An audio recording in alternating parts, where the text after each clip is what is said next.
తూర్పుగోదావరి జిల్లాలో operation tiger కొనసాగుతోంది. కుర్మాపురంలో పాడుబడ్డ ఇంట్లో పెద్ద పులి నక్కింది. పులిని బంధించేందుకు ప్రయత్నాలు చేస్తున్నారు.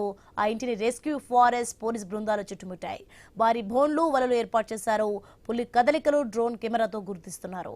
మత్తు ఇంజెక్షన్ ఇచ్చేందుకు షూటర్లు సిద్ధంగా ఉన్నారు. ఆపరేషన్ టైగర్ పై మరింత సమాచారం మా ప్రతినిధి గణేష్ అందిస్తారు. గడిచిన వారం రోజులుగా తూర్పుగోదావరి జిల్లాలోకి ప్రవేశించినటువంటి పెద్ద పులి ఫారెస్ట్ సిబ్బందికి పెద్ద టాస్క్ గా మారింది. 7వ రోజు కూడా ఇక్కడ ఉన్నటువంటి ప్రత్యేక బృందాలకు గాని ఫారెస్ట్ సిబ్బందికి గాని దొరకకుండా ఇది రాయవరం మండలం కూర్మాపురం గ్రామంలోకి ప్రవేశించడం జరిగింది. కూర్మాపురం గ్రామంలో ప్రస్తుతం ఇది ఒక పాడుబడ్డ నివాసంలోకి వెళ్ళడం జరిగింది. ఇది 13 రోజుల క్రితం ఛత్తీస్గఢ్ అటవీ ప్రాంతం నుంచి బయటకు వచ్చి ఇది ఆంధ్రప్రదేశ్ లోకి ప్రవేశించిన తర్వాత బుట్టాయిగూడెం, కోయిలగూడెం, పోలవరం మండలాల నుంచి సీతానగరం మండలం తూర్పుగోదావరిలోకి ప్రవేశించిన తర్వాత ఈ సీతానగరం మండలం నుంచి ఇప్పుడు రాయవరం మండలంలో ఉన్నటువంటి మండపేట నియోజకవర్గం ఏదైతే రాయవరం మండలం ఉందో అక్కడ కూర్మాపురం గ్రామంలోకి ప్రవేశించి ఈ ఊరి చివర ఉన్నటువంటి 2 అంతస్తుల అంటే ఎవరు లేనున్నటువంటి పాడుపడ్డ నివాస గృహంలోకి ఈ పులి ప్రవేశించడం జరిగింది. ప్రస్తుతం ఈ పులి ప్రవేశించడంతో కూర్మాపురం గ్రామంలో భయాందోళన చెందుతూ ఉన్నారు. ప్రస్తుతం ఫారెస్ట్ అధికారులకు సమాచారం అందించడంతో వీరంతా కూడా ఘటనా ప్రదేశానికి చేరుకున్నారు. ప్రత్యేక బృందాలు కూడా ఘటనా ప్రదేశానికి చేరుకున్నాయి. గ్రామస్తులు కూడా కర్రలతో ఈ పులిని నిర్బంధించేందుకు ప్రయత్నం చేస్తున్నారు. మనం చూస్తున్నాం కదా, దాదాపు ఈ తూర్పుగోదావరి జిల్లాలోకి ఎంటర్ అయిన తర్వాత మొదట తొర్రేళ్ళలో 2 ఆవులను ఒక గేదెను హతమార్చడం జరిగింది. ఆ తర్వాత మళ్ళీ రాజమండ్రి శివారు ప్రాంతంలో ఒక దూడను, అదే విధంగా నిన్న మనం చూస్తే ఈ ఎర్రంపాలెం గ్రామంలో ఉన్నటువంటి ఒక మాజీ ఫారెస్ట్ అధికారి ఆ తోటలో 4 ఆవులు చంపినటువంటి విధానం. ఆ తర్వాత అది అనూహ్యంగా అర్ధరాత్రి ఫారెస్ట్ అధికారులకు థర్మల్ డ్రోన్ కెమెరాతో ప్రయత్నం చేసినా అది ఎటు వెళ్ళిందో తెలియక తలపట్టుకున్నటువంటి సందర్భంలో ఇవాళ ఉదయమే ఈ కేశవరం ఈ కొండ ప్రాంతంలో ఉందని చెప్పి అనుమానించారు. కానీ అది రాయవరం మండలంలో ఉన్నటువంటి కూర్మాపురం గ్రామాన్ని వరకు చేరుకుని ఒక నివాసంలోకి ప్రస్తుతం నక్కడం జరిగింది. ఆ నివాసంలో ఉన్నటువంటి పెద్ద పులిని పట్టుకునేందుకు విస్తృత ప్రయత్నాలు జరుగుతున్నాయి. ఇప్పటికే అనువైనటువంటి సమయంగా తెలుస్తోంది.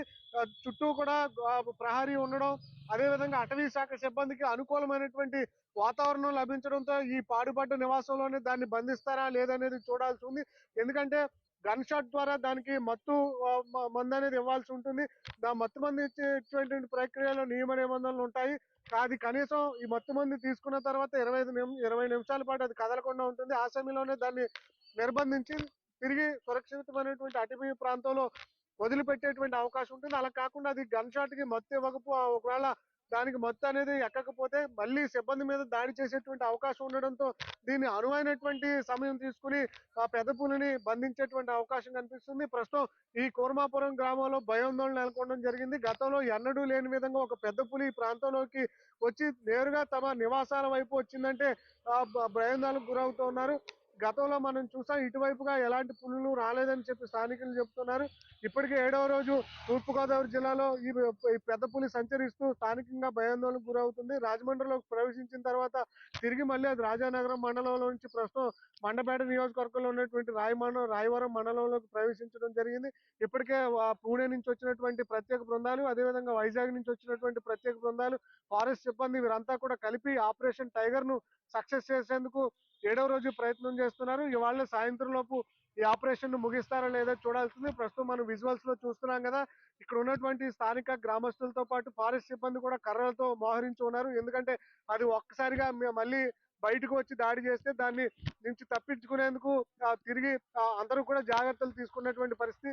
అదే ఫారెస్ట్ సిబ్బంది ఒకటే కోరుతున్నారు, గ్రామంలో ఉన్నవారంతా కూడా బయటకు రాకుండా ఇండ్లలోని నివాసం లోపల ఉండాలి, జాగ్రత్తలు పాటించాలి, తమకు సహకరించాలి. ఒకవేళ అరుపులు కేకలు వేస్తే అది భయపడి మళ్ళీ వేరే చోటకు వెళ్ళిపోయేటువంటి అవకాశం ఉంటుంది. అందువల్ల కామ్ గా ఉండి ఎవరు కూడా బయటకు రాకుండా మాకు సహకరించాలని చెప్పి కూర్మాపురంలో ఉన్నటువంటి గ్రామస్తులు ఫారెస్ట్ సిబ్బందికి కోరుతున్నటువంటి సందర్భం కనిపిస్తుంది. మొత్తంగా ఆపరేషన్ టైగర్ ఈ ఉభయ గోదావరి జిల్లాలోకి ప్రవేశించిన తర్వాత 13వ రోజు కొనసాగుతుంది. ఇవాళ దాన్ని సక్సెస్ఫుల్ గా ఇది బంధిస్తారా లేదనేది మొత్తం చూడాల్సి ఉంది. Cameraman బాలుతో Ganesh, I news, Kurmapuram గ్రామం నుంచి.